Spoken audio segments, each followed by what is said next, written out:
3 ದಶಕಗಳ ಹಿಂದಿನ ಕಾಯಿಲೆಯೊಂದು ಮತ್ತೆ ಕಾಣಿಸಿಕೊಂಡಿದೆ. ಈ ಭಯಂಕರ ರೋಗ ಮತ್ತೆ ವಕ್ಕರಿಸಿರೋದ್ರಿಂದ ಕರಾವಳಿ ಮಂದಿಯಲ್ಲಿ ಆತಂಕ ಹೆಚ್ಚಾಗಿದೆ. ಕಳೆದ 6 ತಿಂಗಳಲ್ಲಿ ಆರೋಗ್ಯ ಇಲಾಖೆ ನಡೆಸಿದ ಸರ್ವೆಯಲ್ಲಿ ಬಾಧಿತರು ಪತ್ತೆಯಾಗಿದ್ದಾರೆ. ಅಷ್ಟಕ್ಕೂ ಯಾವುದು ಈ ಕಾಯಿಲೆ ಅಂತೀರಾ? ಆ ಕುರಿತ ಡೀಟೇಲ್ಸ್ ಇಲ್ಲಿದೆ.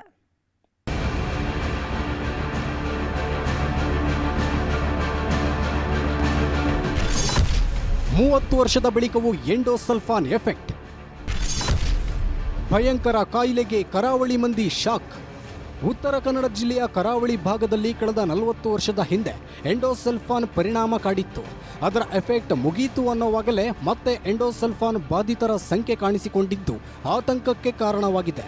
ಭಟ್ಕಳ, ಶಿರಸಿ, ಸಿದ್ದಾಪುರ, ಶಿರಾಲಿ, ಕುಮಟಾ, ಹೊನ್ನಾವರ ಹಾಗೂ ಅಂಕೋಲಾದಲ್ಲಿ ಸರ್ವೆ ಮಾಡಲಾಗಿದ್ದು 6 ತಿಂಗಳಲ್ಲಿ 543 ಹೊಸ ಪ್ರಕರಣ ಪತ್ತೆಯಾಗಿದೆ ಅಂತ ಜಿಲ್ಲಾ ಆರೋಗ್ಯ ಇಲಾಖೆ ಸ್ಪಷ್ಟಪಡಿಸಿದೆ. ತಜ್ಞ ವೈದ್ಯರಿಂದ ಪರೀಕ್ಷೆ ಮಾಡಿಸಲಾಗಿದ್ದು 543 ಪ್ರಕರಣಗಳ ಪೈಕಿ 228 ಸೋಂಕಿತರಲ್ಲಿ 15 ವರ್ಷದ ಒಳಗಿನ ಮಕ್ಕಳೇ ಇರೋದು ಮತ್ತಷ್ಟು ಆತಂಕ ಮೂಡಿಸಿದೆ. ಒಟ್ಟು ಈಗ ನಮ್ಮಲ್ಲಿ 543 ದಾಖಲಾದ ಕೇಸ್ಗಳಿದ್ದಾವೆ.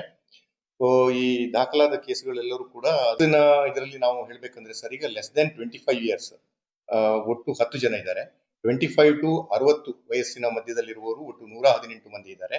ಆಮೇಲೆ ಅಬೌವ್ 60 ಇಯರ್ಸ್ ಇರುವವರು ಒಟ್ಟಿಗೆ 415 ಮಂದಿ ಇದ್ದಾರೆ. ಟೋಟಲಿ ಒಟ್ಟು ನಮ್ಮಲ್ಲಿ ಈಗ 543 ಮಂದಿ ನಾವು ಹೊಸ ಸಮೀಕ್ಷೆಯನ್ನು ಕಂಡುಕೊಂಡಾಗ ಒಟ್ಟಿಗೆ ನಮಗೆ ಸಿಕ್ಕಿರುವಂತಹ ಕೇಸು, ನಮ್ಮಲ್ಲಿ ಈಗ ಇರುವಂತಹ ಕೇಸುಗಳು. ಇನ್ನು 2ನೇ ಪೀಳಿಗೆ ಎಂಡೋಸಲ್ಫಾನ್ ಬಂದಿರುವ ಸಾಧ್ಯತೆ ಇದ್ದು ಈ ಬಗ್ಗೆ ಸಂಶೋಧನೆ ನಡೆಸಬೇಕಾಗಿದೆ. 15 ವರ್ಷದೊಳಗಿನ ಮಕ್ಕಳಲ್ಲಿ ಎಂಡೋಸಲ್ಫಾನ್ ಎಫೆಕ್ಟ್ ಪತ್ತೆಯಾಗಿರೋದು ಸಾಕಷ್ಟು ಆತಂಕಕ್ಕೆ ಕಾರಣವಾಗಿದೆ. ಇನ್ನು ಗೇರುಗಿಡಗಳ ಉತ್ಪನ್ನ ಹೆಚ್ಚಾಗಲಿ ಅಂತ ಕಳೆದ 30 ವರ್ಷದ ಹಿಂದೆ ಕ್ರಿಮಿನಾಶಕ ಸಿಂಪಡಣೆ ಮಾಡಿದಾಗ ಅದರ ಸೇವನೆಯಿಂದ ಸಾವಿರಾರು ಮಕ್ಕಳು ಅಂಗವೈಕಲ್ಯಕ್ಕೆ ಒಳಗಾಗಿದ್ರು. ಅದರಿಂದ 3 ದಶಕದ ಹಿಂದೆ ಎಂಡೋಸಲ್ಫಾನ್ ಅನ್ನೋ ವಿಷಕಾರಿ ಕ್ರಿಮಿನಾಶಕ ಸಿಂಪಡಣೆ ಕರಾವಳಿ ಭಾಗದ ಸಾವಿರಾರು ಜನರ ಜೀವವನ್ನೇ ಕಿತ್ತುಕೊಂಡಿತ್ತು. ಆದರೆ ಇದೀಗ ಮತ್ತೆ ಬಾಧಿತರ ಸಂಖ್ಯೆ ಕಂಡು ಬಂದಿರೋದು ಆತಂಕಕ್ಕೆ ಕಾರಣವಾಗಿದೆ. ಕಳೆದ 10-15 ವರ್ಷಗಳಿಂದ ಮರು ಸಮೀಕ್ಷೆ ಆಗದೇ ಇರೋ ಕಾರಣಕ್ಕಾಗಿ ಮರು ಸಮೀಕ್ಷೆ ಮಾಡೋದ್ರ ಮೂಲಕ ನಿಜವಾದ ವಾಸ್ತವ ಸ್ಥಿತಿಗತಿಗಳನ್ನ ತಿಳಿಬೇಕು ಅನ್ನೋ ನಿಟ್ಟಿನಲ್ಲಿ ನಾವು ಒತ್ತಾಯ ಮಾಡ್ತಾ ಬಂದಿದ್ವಿ. ಅವ್ರು ಆದೇಶ ಮಾಡಿದ್ರಿಂದ ಈ ಸಮೀಕ್ಷೆ ನಡೆಸಾದ್ಮೇಲೆ 543 ಜನ ಹೊಸ ಎಂಡೋಸಲ್ಫಾನ್ ಬಾಧಿತರು ಇದ್ದಾರೆ ಅಂತ ಹೇಳೋದನ್ನು ಗುರುತು ಮಾಡಿ ಈಗಾಗಲೇ ಆರೋಗ್ಯ ಇಲಾಖೆ ದಾಖಲೆಯನ್ನ ಪ್ರಕಟ ಮಾಡಿದೆ. ಇದ್ರೊಳಗೆ 228 ಜನ 18 ವರ್ಷದ ಒಳಗಿನ ಮಕ್ಕಳೇ ಇದ್ದಾರೆ ಅಂತ ಹೇಳೋದು ಆಘಾತಕಾರಿ ಅಂತ ಸನ್ನಿವೇಶ.